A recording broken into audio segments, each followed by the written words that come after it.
வால்பாறையிலேருந்து அதரப்பள்ளி போகிற ரோடு எப்படின்னா, இங்கேருந்து 25 கிலோமீட்டர் தமிழ்நாடு கேரளா பார்டர். அதுலேருந்து 50 கிலோமீட்டர் ஃபுல் ஃபாரஸ்ட்.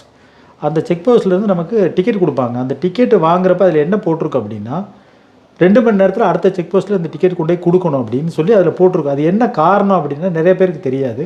மிருகங்கள் பிரச்சனை இருக்குது. இடையில நிப்பாட்டி நம்ம வந்து வண்டி பிரேக் பண்ணி அரை மணி நேரம் 1 மணி நேரம் நம்ம வந்து டைம் இது பண்ணால் மிருகங்களை எதாவது அட்டாக் பண்ணக்கூடாதுங்கிறதுக்காக இந்த டைமில் கொண்டு போய் அங்கே கொடுக்கணும்னு சொல்லுவாங்க.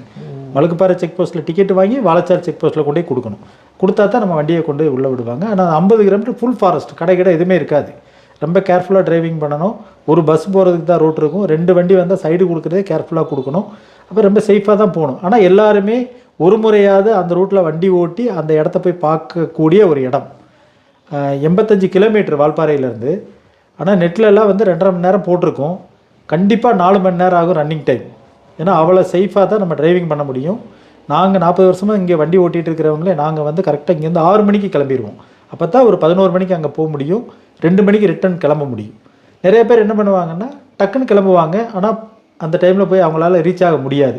அங்கே போனவொன்னே மதியத்துக்கு மேலே சிலப்போ மழை பெய்யும். பயங்கர வெயிலாக இருந்ததுன்னா உச்சி நேரத்தில் வெயிலில் கீழே இறங்கி ஃபோட்டோலாம் எடுத்துகிட்டு மேலே வர முடியாது. பின்ன ஃபுட்டு பிரச்சனை. அங்கே வந்து கொஞ்சம் ஹோட்டல் தான் இருக்குது. நம்ம போன நேரத்தில் சாப்பாடெல்லாம் கிடைக்கணும்லாம் சொல்ல முடியாது. இது ஒரு அனுபவத்துக்காக நான் சொல்கிறேன். நிறைய பேர் வந்து குழந்தைகளோட வந்து கஷ்டப்படக்கூடாதுங்கிறதுக்காக நான் இதை வந்து பதிவு பண்ணுறேன். நீங்கள் ஒரு இடத்துல சொன்னீங்க 2 மணி நேரத்தில் போகணும். அது எவ்வளோ டிஸ்டன்ஸு? அது வந்து 50 கிலோமீட்டர். 2 மணி நேரத்தில் போயிடணும். 2 மணி நேரத்தில் அந்த 50 கிலோமீட்டர் கிடக்கணும். ஏன்னா எல்லோரும் என்ன சொல்லுவாங்கன்னா 2 மணி நேரத்தில் இந்த 50 கிலோமீட்டர் போக முடியாதான்னு நினைப்பாங்க. ஒருவேளை லேட் ஆனால் அவங்க கேட்பாங்க அதுக்கு என்ன காரணம்னு.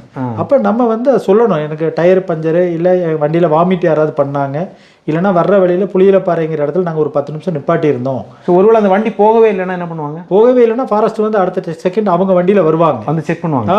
வண்டி வந்து 6 மணிக்கு செக் போஸ்ட் அடைச்சிட்டாங்கன்னா 6 மணிக்கு போகிற வண்டி 8 மணிக்குள்ளே அங்கே போகலைன்னா அவங்க இங்கேருந்து ஃபோன் பண்ணி கேட்பாங்க, இந்த வண்டி வந்துருச்சா அப்படின்னு. வந்துருச்சுன்னு சொன்னால் அவங்க நைட்டு 2 பக்கம் ஜீப் இருக்குது, 2 பக்கம் ஜீப் எடுத்துகிட்டு வருவாங்க.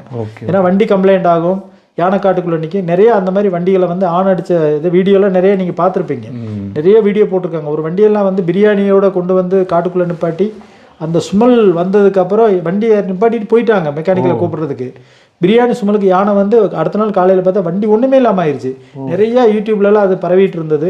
நம்ம சேஃபாக போகிறது நமக்கு ரொம்ப நல்லது.